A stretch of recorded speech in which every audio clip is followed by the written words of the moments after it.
KPK में yellow line train और metro bus बनवा रहा है। अच्छा, जी बाबा। यही तो करने वाले काम है। अब इसको समझ आइए ना, हम पटवारी को तो काम ही ये नजर आते हैं। तभी तो सारे कहते हैं कि इमरान खान ने केपीके में किया क्या। Good, very good. हॉस्पिटल में एजुकेशन किसको चाहिए? हॉस्पिटल में डॉक्टर हो ना हो, बस में एसी जरूर होना चाहिए। लेकिन बाबा ये तो अच्छी बातें होती है। अरे बच्चे, जब मैं भी इमरान को फॉलो कर रहा था ना, तो मैं भी इन्हीं बातों में बह गया।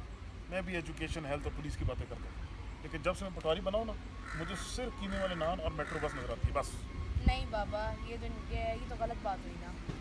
अरे बच्चे, ये एजुकेशन और हेल्थ की बातें उस जगह होती हैं जो कौम और उनकी सोच आज़ाद हो। हम तो सदियों से गुलाम हैं, बड़ा चला था हमें सीधा करने, अब आराम आ गया ना उसको। नहीं बाबा, इमरान खान जो भी केपीके में कर रहा है ना, हेल्थ और एजुकेशन के लिए बहुत अच्छा कर रहा है, उसको वही करना चाहिए। खबरदार, जैसी बात ऐसी बात नहीं करनी। और मैं बता दूं, मेरे लीडर के बच्चे भी सियासत में आ चुके हैं, तुम लोगों ने उसी को वोट देना। ये इमरान की बातों में बहकना नहीं है। असी तुहाडे गुलाम, साढ़े बच्चे तुहाडे बच्चों ने गुलाम। शेर जिंदाबाद।